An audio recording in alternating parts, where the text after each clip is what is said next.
E aí, pessoal, vamos mergulhar num assunto que parece coisa do passado, mas que na verdade está mais atual do que nunca. Quando alguém fala a palavra ídolo, o que geralmente vem à cabeça? Provavelmente uma estátua antiga, né, algo bem distante. Mas e se os ídolos mais poderosos não estiverem empoeirados em um museu, mas sim operando quietinhos na nossa vida hoje? Se prepare, porque a gente vai dar uma boa chacoalhada nessa ideia.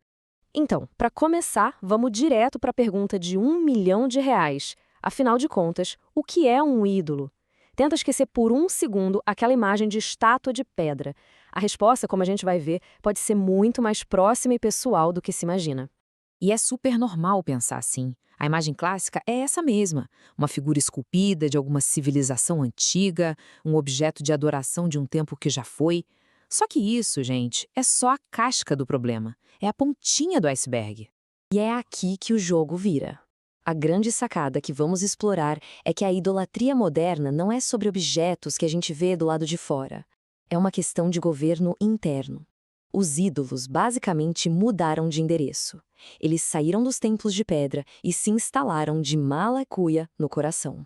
Ok, vamos começar pela primeira grande categoria. Os ídolos que se alimentam da nossa necessidade mais profunda de segurança e controle. Eles prometem estabilidade, prometem paz. Mas o preço que cobram costuma ser bem alto.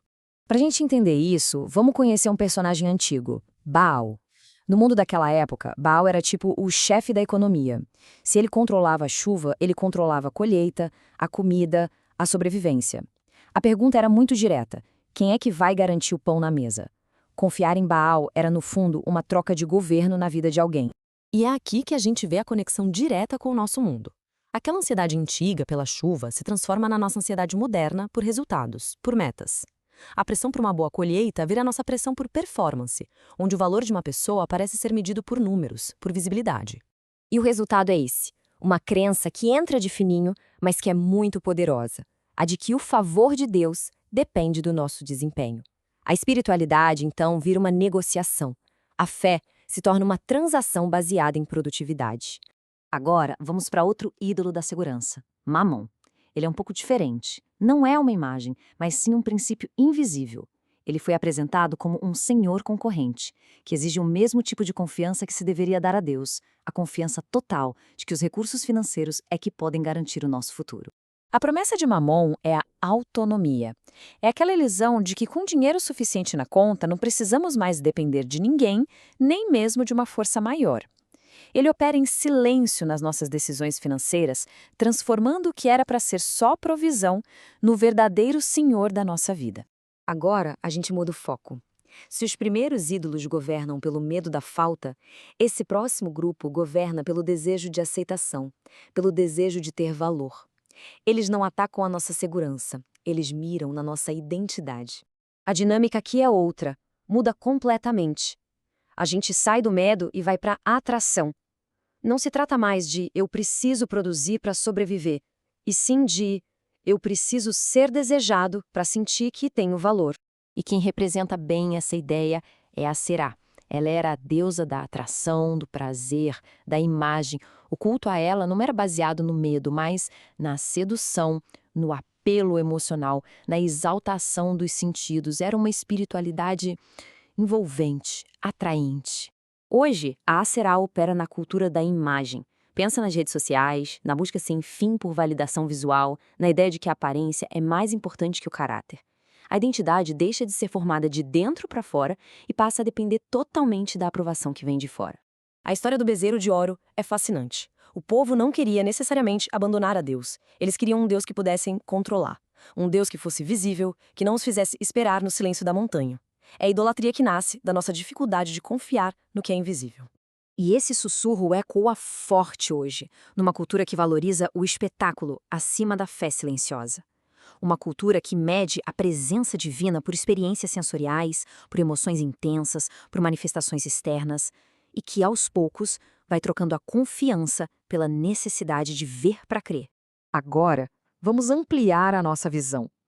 A idolatria não é só uma coisa pessoal. Sistemas inteiros, sejam empresas, movimentos políticos ou até mesmo organizações religiosas, podem se tornar objetos de adoração. Dagon era um ídolo institucional. Ele representava a crença de que a força de uma nação vinha da sua estrutura, da sua organização, da sua estratégia. O jeito dele operar não é pelo medo ou pela sedução, é pela eficiência. E o processo é muito sutil. Começa com a criação de um método bom, uma estratégia que funciona. Mas, aos poucos, a confiança muda de lugar. O sucesso passa a ser atribuído à nossa inteligência, ao nosso planejamento. E, de repente, a estrutura se torna a garantia da vitória, substituindo a dependência divina. E aqui está a lógica final desse ídolo. É a crença de que um método perfeito, um marketing infalível ou uma organização impecável podem tornar a presença divina um detalhe secundário, e não a fonte de tudo. Chamos leva a idolatria de sistema a um outro nível. Ele representa a fusão perigosa entre fé e identidade nacional, onde a lealdade à nação se torna mais importante do que a lealdade ao reino de Deus. Essa frase é poderosa. Ela revela como a fé pode ser sequestrada para servir uma agenda política, transformando Deus em um mascote nacional, em vez do Senhor de todas as nações. E agora, a gente chega ao nível mais profundo e talvez o mais sofisticado de todos. O verdadeiro campo de batalha não é do lado de fora, com status ou sistemas. Ele é totalmente interno. Essa é a forma mais refinada de idolatria. Uma pessoa pode parecer completamente fiel por fora, mas por dentro já entregou o governo de certas áreas a outros senhores, o controle, na ambição, um desejo secreto. Deus é até consultado, mas ele não tem mais a permissão para governar. E assim, a gente termina com uma questão para reflexão.